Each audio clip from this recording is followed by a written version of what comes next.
আগরতলা শহরের পরিত্যক্ত ও অব্যবহৃত পুকুরগুলিকে পুনরুজ্জীবিত করে জনসাধারণের কাজে লাগানোর লক্ষ্য নিয়ে দীর্ঘদিন ধরে কাজ করে চলেছে আগরতলা পৌর নিগম।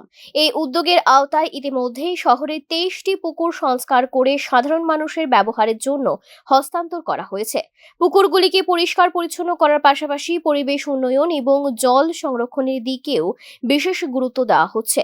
মঙ্গলবার এই প্রকল্পের অগ্রগতি খতিয়ে দেখতে প্রভু বাড়ি পুকুর এবং মধ্যপাড়া পুকুর পরিদর্শনে যান আগরতলা পৌর নিগমের মেয়র দীপক মজুমদার। সঙ্গে ছিলেন কর্পোরেটর রত্না দত্ত এবং পুর নিগমের অন্যান্য আধিকারিকরা। পরিদর্শনকালে চলমান কাজের গুণগত মান ও অগ্রগতি সম্পর্কে সংশ্লিষ্ট আধিকারিকদের সঙ্গে আলোচনা করেন এবং নির্ধারিত সময়ের মধ্যে কাজ শেষ করার নির্দেশ দেন মেয়র।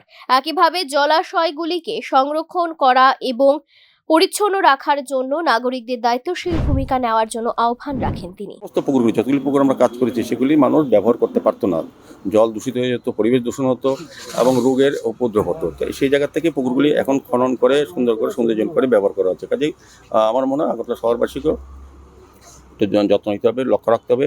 সরকার সম্পত্তি তৈরি করে দেয়, কিন্তু রক্ষা করার দায়িত্ব জনগণের, যাদের জন্য করা। তো এই এলাকার আমার অনুরোধ থাকবে, এই এলাকার মানুষ কমপ্লেন করে এখানে বাজে আড্ডা হয়, নেশাখোরের আড্ডা হয় বা আবর্জনা বাইরে থেকে ফেলে। এটা তো এই এলাকার লোকেরও দায়িত্ব আছে। সবসময় সরকার করবে, সরকার দেখবেন বিষয় না। সরকার যাদের জন্য করে তাদের একটা দায়িত্ব নিতে হবে। পুর নিগমের এই উদ্যোগের ফলে একদিকে যেমন শহরের পরিবেশের উন্নতি হচ্ছে, অন্যদিকে সাধারণ মানুষও পরিচ্ছন্ন ও ব্যবহারযোগ্য জলাশয়ের সুবিধা পাচ্ছেন। Bureau report, news now.